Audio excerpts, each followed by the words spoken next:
implementó políticas que cumplían sus promesas. Darle los derechos de la tierra al pueblo. A la United Fruit no le gustó mucho, entonces contrataron una firma de relaciones públicas y lanzaron una gran campaña de propaganda en Estados Unidos para convencer a la gente, la prensa y el Congreso de Estados Unidos, de que Arbenz era una marioneta soviética y que si permitíamos que continuara en el poder, los soviéticos tendrían sitio en Occidente, y en esa época ello representaba una amenaza en la mente de todos, el terror comunista. Entonces, para acortar la historia, esta campaña propagandística logró que la CIA y el ejército se comprometieran para sacarlo de la presidencia. Y lo logramos. Enviamos aviones, soldados, chacales y lo necesario para derrocarlo. Y tan pronto como fue removido del poder, básicamente se retomaron las políticas de las multinacionales con la United Fruit al frente. Ecuador, 1981. Ecuador por muchos años había sido gobernado por dictadores pro-Estados Unidos, usualmente muy violentos. Se decidió que habrían elecciones libres. Jaime Roldós participó como candidato declarando que su meta como presidente sería asegurarse de que los recursos del país fueran usados para ayudar al pueblo. Roldós ganó con una amplia mayoría, con una ventaja desconocida antes en Ecuador, y comenzó a implementar sus políticas, donde las ganancias del petróleo ayudaran al pueblo.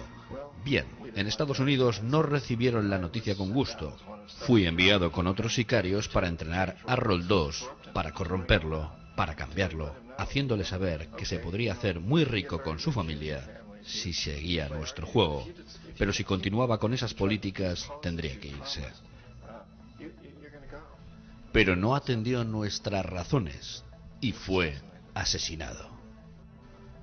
Tan pronto como el avión cayó, la zona fue aislada. Solo se permitió acceso al ejército de Estados Unidos que llegaba de una base cercana construida en Ecuador. Cuando se inició la investigación, 2 de los testigos clave murieron en accidentes antes de testificar. Muchas cosas extrañas sucedieron en torno al asesinato de Jaime Roldós.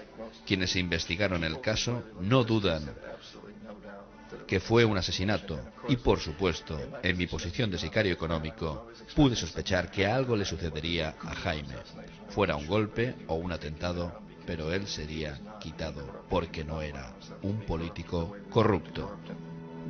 Panamá, 1981. Omar Torrijos, presidente de Panamá, fue uno de mis favoritos. Realmente lo admiraba. Era un hombre que quería ayudar a su país.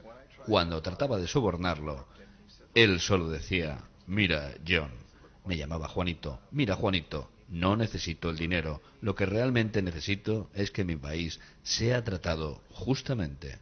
Necesito que los Estados Unidos paguen las deudas que tienen con mi país por toda la destrucción que han provocado.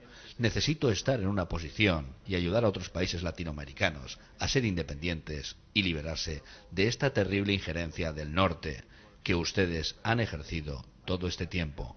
Necesito que el canal de Panamá vuelva a las manos de los panameños. Eso es lo que quiero. Entonces, dejen ya de sobornarme. Eso fue en 1981 y en mayo de ese año Jaime fue asesinado. Y Torrijos estaba muy consciente de ello y dijo: probablemente yo soy el siguiente, pero está bien porque hice lo que vine a hacer. Renegocié el canal, ahora estará en nuestras manos. Acabo de negociar el trato con Carter.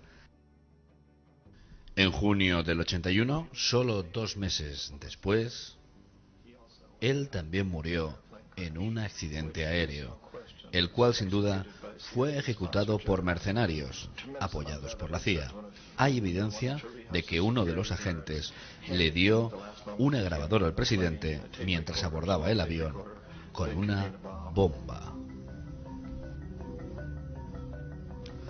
Venezuela, 2002. Es interesante ver cómo este sistema continúa a través de los años sin cambios, excepto que los sicarios se hacen cada vez más letales. Tenemos lo que pasó recientemente en Venezuela. En 1988, Hugo Chávez es electo presidente. luego de una seguidilla de líderes bastante corruptos que habían destruido la economía del país. Chávez fue elegido en esa época. Chávez se enfrentó a los Estados Unidos asegurándose de que el petróleo venezolano sea usado para ayudar al pueblo venezolano. Bien, eso no es del gusto de Estados Unidos. Entonces, en el 2002, un golpe fue orquestado. Y no dudo, como muchas otras personas, que la CIA estaba detrás de ese golpe. La manera en que ese golpe ocurrió fue muy parecida a la de Kermit Roswell hizo en Irán: pagar gente para que saliera a las calles, protestar y mostrar al gobierno como impopular. Si logra que unos cuantos miles lo hagan, los medios lo pueden mostrar como si se tratara de todo el país en disturbios, excepto por el caso de Chávez. Él fue inteligente y la gente lo respaldó tanto que lograron superar el golpe. Fue un increíble momento en la historia de Latinoamérica. Irak, 2003. Irak, de hecho, es un ejemplo perfecto de la manera en la que el sistema trabaja. Los sicarios económicos son la primera línea. Primero tratamos de corromper a los gobiernos, hacemos que acepten los enormes préstamos por medio de los cuales los controlamos.